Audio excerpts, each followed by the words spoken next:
friends, welcome to SRK Home. இன்னைக்கு நம்மளோட சேனல்ல என்ன பார்க்க போறோம்னா எல்லா சட்னி பிரியருக்கும் யூஸ்ஃபுல்லான டேஸ்டியான சிம்பிள் அண்ட் ஹெல்தியான ஒரு கதம்ப சட்னி எப்படி செய்யறதுன்னு சொல்லிட்டு பார்க்கலாம். வாங்க வீடியோக்குள்ளார போகலாம். ஓகே ஃப்ரெண்ட்ஸ், இன்னைக்கு கதம்ப சட்னி அரைக்கிறதுக்கு இந்த மாதிரி ஒரு பேனை கேஸ்ல வச்சு ஹீட் பண்ணிக்கோங்க. ஹீட் பண்ணிட்டு அதில் ஒரு ஸ்பூன் ஆயில், அதில் ஒரு சின்ன துண்டு இஞ்சி இந்த மாதிரி சின்ன சின்ன பீஸாக கட் பண்ணி வச்சுருக்கேன், அது இது கூட சேர்த்துக்கலாம்.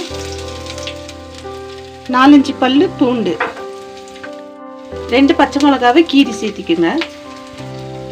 அது கூட ஒரு 2 கொத்து கருவேப்பிலை, ஒரு அரை கைப்பிடி அளவு ஃப்ரெஷ்ஷான புதினா,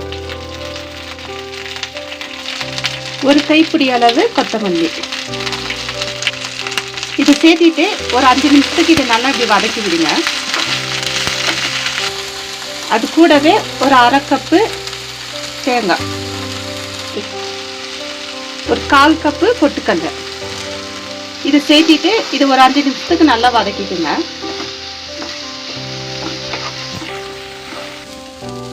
இது நல்லா இந்த அளவுக்கு வதங்கணும். கேஸ் ஆஃப் பண்ணிடலாம். ஆஃப் பண்ணிட்டு இதை கம்ப்ளீட்டாக ஆற வச்சுக்கலாம். ஓகே ஃப்ரெண்ட்ஸ், இது நல்லா இந்த மாதிரி ஆறணும். இதை வந்து ஒரு மிக்ஸி ஜாரில் போட்டுக்கலாம். அது கூட ஒரு சின்ன பீஸ் புளி, இதில் தேவையான அளவு கல் உப்பு, இல்லை கொஞ்சம் தண்ணி சேர்த்திட்டு நல்லா ஃபைன் பேஸ்ட்டாக அரைச்சிட்டு வந்துடலாம். இந்த மாதிரி அரைச்சிக்குங்க. அரைச்சிட்டு அது கூட கொஞ்சமாக தண்ணி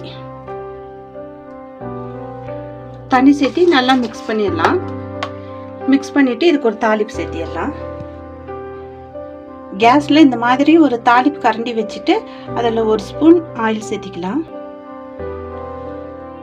ஆயில் ஹீட் ஆனனும் அடுத்ததில் கொஞ்சமாக கடுகு உளுத்தம்பருப்பு போட்டு தாளிச்சிட்டு கொஞ்சமாக கருவேப்பிலை, ஒரு 4 வரமிளகாய். இந்த தாளிப்பை வந்து இந்த சட்னியில் சேர்த்திடலாம். இந்த தாளிப்பு சேர்த்து இதை நல்லா இந்த மாதிரி மிக்ஸ் பண்ணி விட்டுட்டிங்கனாக்கா நம்மளோட டேஸ்டான ஹெல்த்தியான கதம்பம் சட்னி ரெடி ஆயிடுச்சு. இது இட்லி தோசைக்கு மட்டும் இல்லை, எல்லா டிஃபன் ஐட்டத்துக்கும் ரொம்ப டேஸ்ட்டாக இருக்கும். இந்த வீடியோ உங்களுக்கு பிடிச்சிருக்குன்னு நினைக்கிறேன். இந்த வீடியோ உங்களுக்கு பிடிச்சிருந்துச்சுன்னா நம்ம சேனலை லைக் பண்ணுங்கள், ஷேர் பண்ணுங்கள், சப்ஸ்கிரைப் பண்ணுங்கள். மறக்காமல் பக்கத்தில் இருக்கிற பெல் ஐக்கானை கிளிக் பண்ணுங்கள். உங்களை நெக்ஸ்ட் வீடியோவில் பார்க்குறேன். தேங்க்யூ.